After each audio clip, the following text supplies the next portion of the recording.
Well, welcome to the Tonight Show. I'm your host, Mike Caple. Thank you guys so much for tuning in and watching this show. If you have enjoyed this, please do us a quick favor. Make sure you like that video. Make sure you share it with all of your friends so that they can see these videos as well. Want to let you know that many of you guys have been asking us questions about what's going to be happening moving forward this summer as far as church goes. We will let you know about all that information through our social media platforms on Facebook, Cedar Point Students, or through our Instagram account, CedarPoint.Students. And so if you don't follow those accounts, make sure that you follow those for all the information about what's going to be taking place as we move forward with this summer. We have a great show in store for you guys tonight. Let's start it off with some memes here. Let's see. It says, when your classmates say you and your crush would make a good couple, and then your crush goes, ooh, like, okay. So I think we've all been there a time or two. We've all experienced that. We all know that feeling. We're on the inside. Your fingers are crossed, your toes are crossed, like, okay, what are they going to say? And then when they do that, just kind of that whole feeling of defeat kind of ruins your whole day. But we've all been there, so that's a good one. Let's see. What's this one say?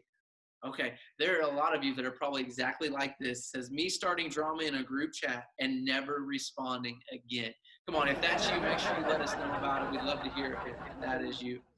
And then, this year is going by really fast. It's going to be Halloween before we know it. If you're looking for a good Halloween costume here, this girl's got one. It says, my girl wants me to be Flash for Halloween. And it's there with the sloth from Zootopia. You've seen that movie. It is a great, great movie. We're going to change it up here real quick, though. For the first time ever, we're actually going to play some video memes for you right here. This one says 2020 came at us like this. I can't really, I don't.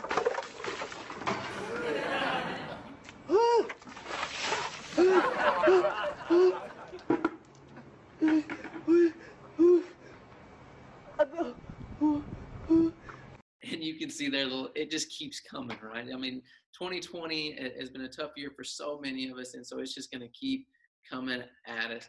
Let's see. She caused the worst possible outcome. Look at this one. Dude, your soda's on your car. Your soda's on your car.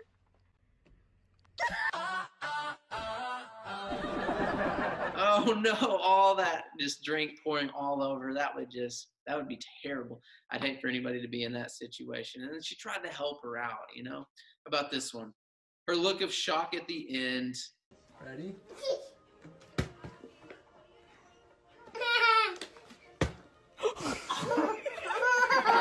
Yes, you gotta love that look of shock right there, just to bring a little bit of joy to your life.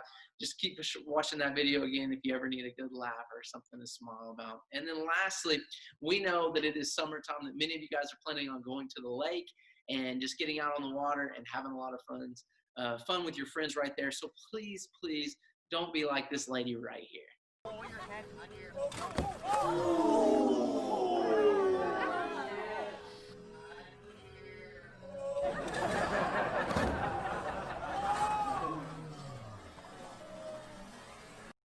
Ouch. And you can see her falling right there and hurting her back. And I love the slow motion replay of that. And so please don't be like her. Well, again, thank you guys so much for tuning in. We're going to send it over to Katy right now for Katy's content. Check it out. Hey guys, this week I want to challenge you to continue reading in 1 Samuel and read chapters 16 and 17. We're going to read about the young life of David. God had chosen David to be the next king of Israel. Now during this time, the Philistines were fighting the Israelites, and they had a person who was over 9 feet tall on their team. He was a giant, and every day he would come out and taunt the Israelites saying, "Come fight me." Well, David decided to come forward because God had been so faithful to him that he was confident that God would be faithful now to help him to defeat this giant. This week, I want you to go read 1 Samuel chapter 16 and 17. Find out what happened when David stood up to Goliath. Well, hey, everybody. Welcome back to this portion of the Tonight Show. We have a great interview in store for you. We actually have one of our student leaders. Everybody, this is Sunny May. Sunny May, why don't you say hi to everyone? Hi, guys. Hey. So, Sunny May, real quick, why don't you tell everybody just a little bit about yourself, like where you went to school, what you studied and all that fun stuff. Okay, so I just finished and graduated from Claremore High School, and I'm about to go to NSU to study elementary education. Elementary education. So obviously, kids are something that you're passionate about. You want to be. Yeah. So what grade of elementary are you talking about here? Are we talking like kindergartners? Are we talking like fifth grade or somewhere in the Anywhere from 3rd to 6th grade. third to sixth grade? I deal with sixth graders, and they can be a handful at times, depending. Yeah. Most of the time, they're cool though, but every once in a while, you have those one moments. So, and then obviously, you were a student leader for us at Cedar Point Students, and so Yeah. that was awesome. How long did you serve with us? I mean, I think 2 to 3 years. I don't know. You've been coming for a long time Yeah. and a Yeah. huge part of helping us like just build up the church and build up our student ministry. And um, Katy and we're definitely gonna miss you being around on Wednesday nights. And so if you were gonna stay in the area, we'd want you to like stay plugged in. But so come back and visit us when all that stuff. I definitely will. I'll definitely miss you guys. Oh yeah, we're gonna miss you. So I wanted to talk with you about a kind of like I don't want to necessarily call it a hot topic, but it's a very popular topic, and it seems like when I talk with people about it, there are people that are all over the place in regards to it. And so before I announce what the topic is, I want to kind of share with a little background story. So the other day I was talking to someone, and they were obviously talking about like the coronavirus and just how their life had been really just disrupted by everything going on, as everybody's life has been. And we were just talking about things, and they made a statement in this conversation that, like, as far as like coming back to church and stuff, they're like, my spiritual health means a lot to me.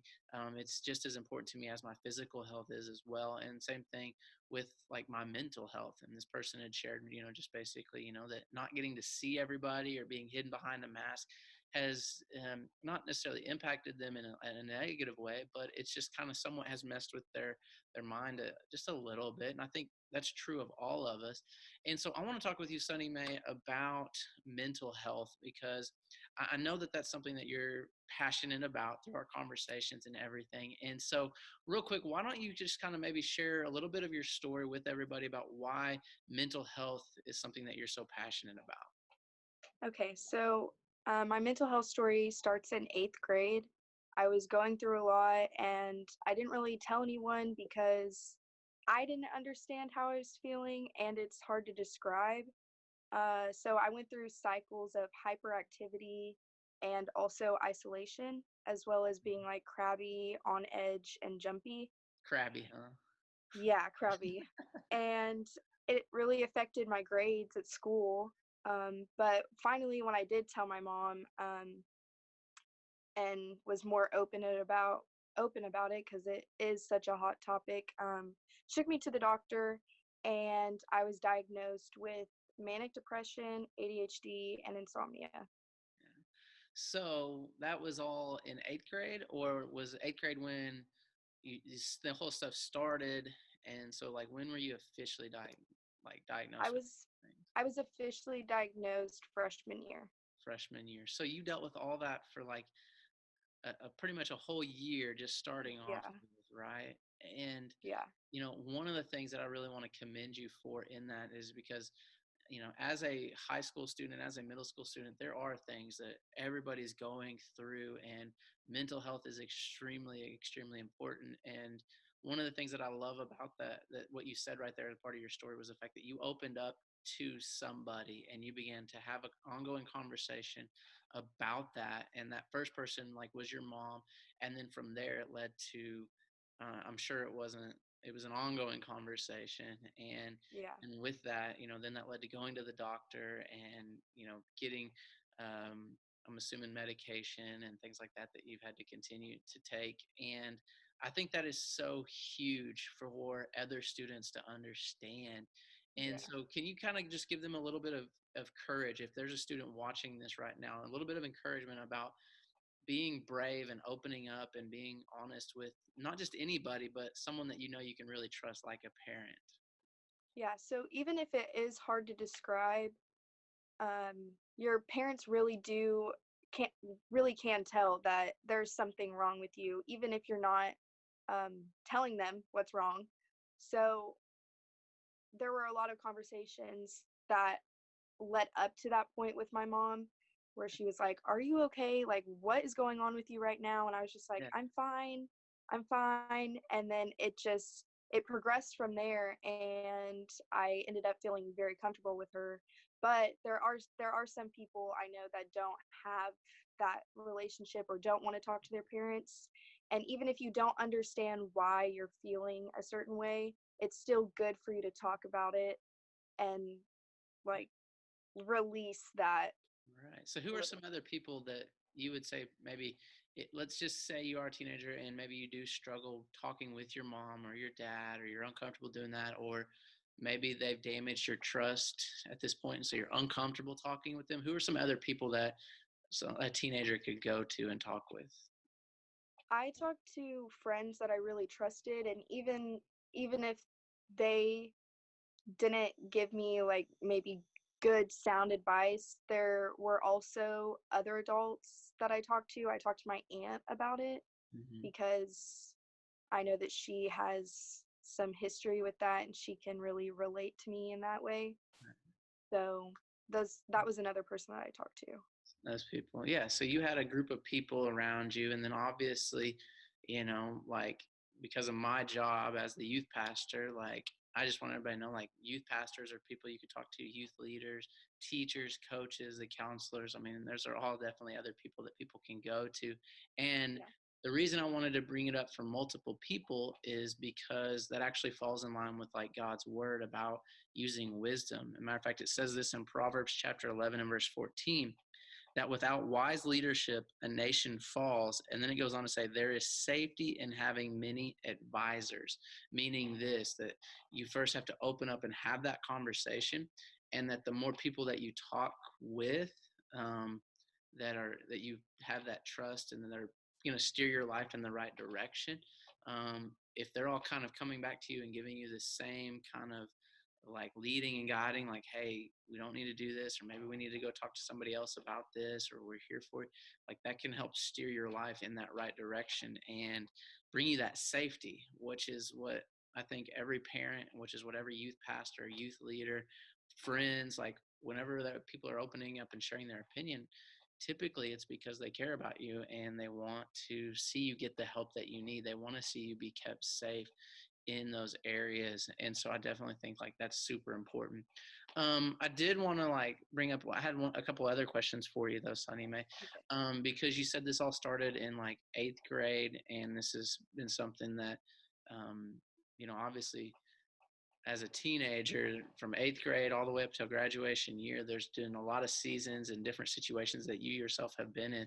And so is there different seasons and different situations that maybe you find that you've got to be like extra guarded against maybe that anxiety or any of those things like that you're having to potentially wrestle with? Yeah, so I've found that it's really unhealthy for me to be around people that are also struggling and in a rut themselves. Also, So important, so key. You keep preaching, just keep going, like preach a also whole message about that. winter, the winter time, I find that it's really hard for me to be motivated and yeah, be motivated really. And Right. so that motivation, yeah, just makes me not want to do anything and lay around, and Yeah. that potentially leads to me feeling depressed.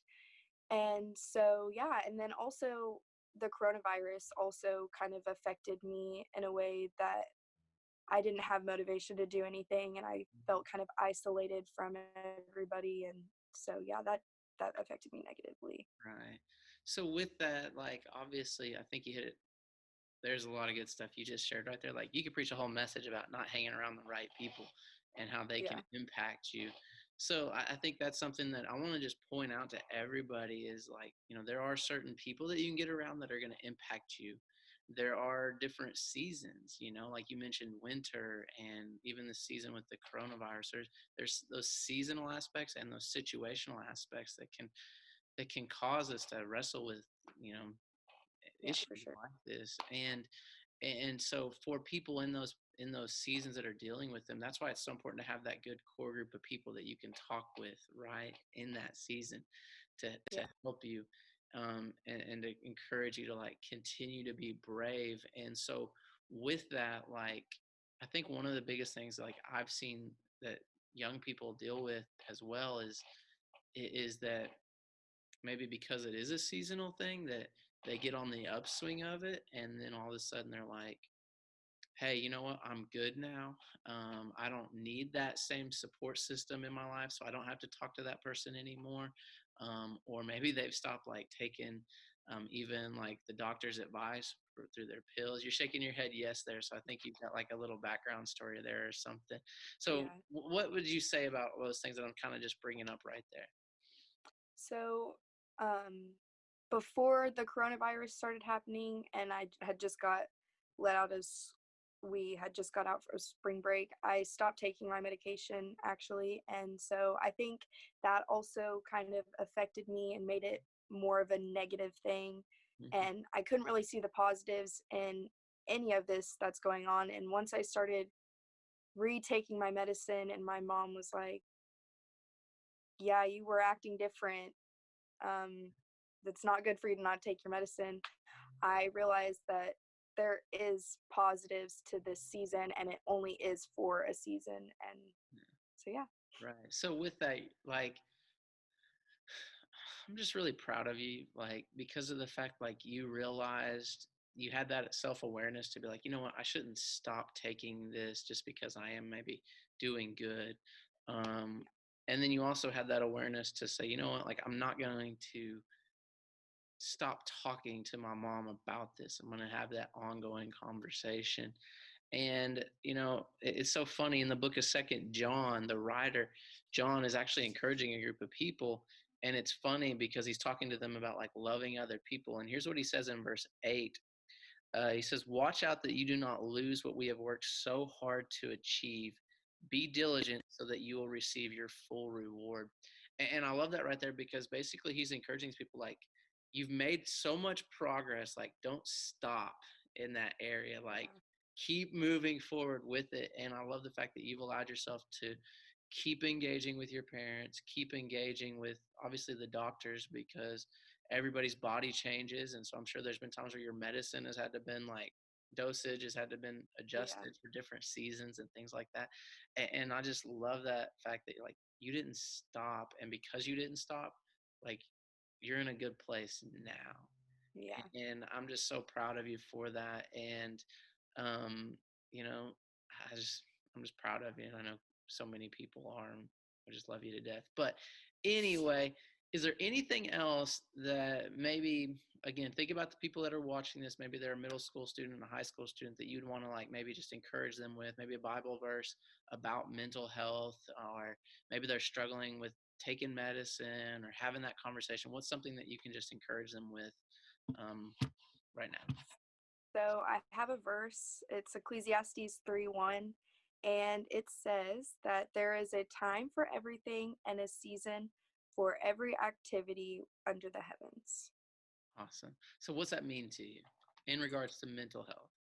So I kind of said it earlier that I've had to really understand that the times that I feel down and I don't see a positive in anything, um, that it only is for a season, and God has a plan.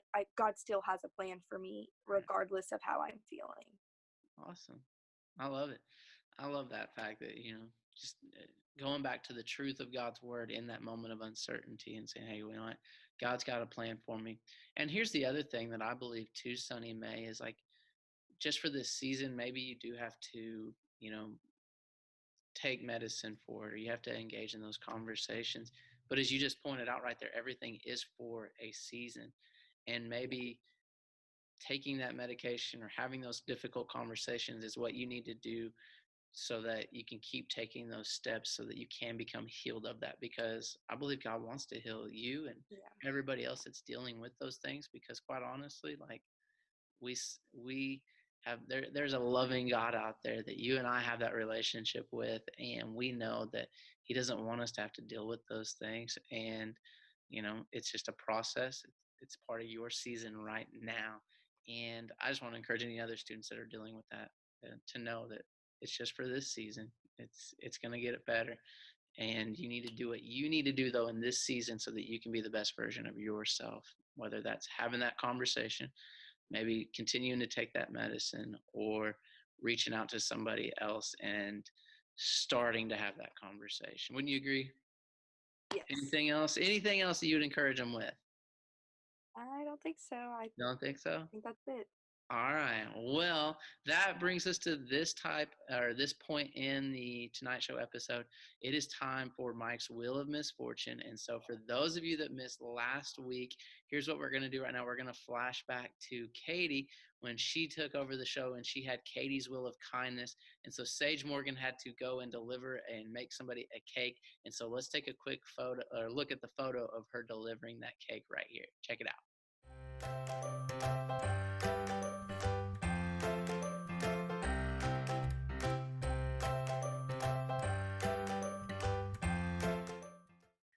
All right. Well, for those of you who have never seen the show, at the end of every episode, we have Mike's Wheel of Misfortune, where we spin a wheel, and that student, our special guest that week, has to go out and do one of the misfortunate things on that wheel. So, Sunny Mae, are you ready to find out what your misfortune is this week?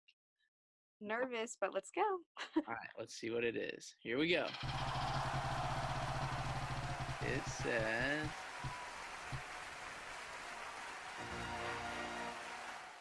fire mouth.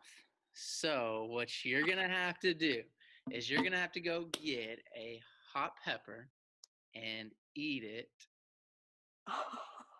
without drinking anything until the whole pepper's gone. Okay. Got it? You got to film yourself doing it. Send us the video up to it. We're going to put that on next week's show. So those of you that want to see Sunny Mae complete this challenge of eating a hot pepper, make sure and tune in next week. With that being said, though, thank you all so much for joining us. We love you all. We're here for you. If you need anything, just text us. But we'll see you all next week. Bye, everyone.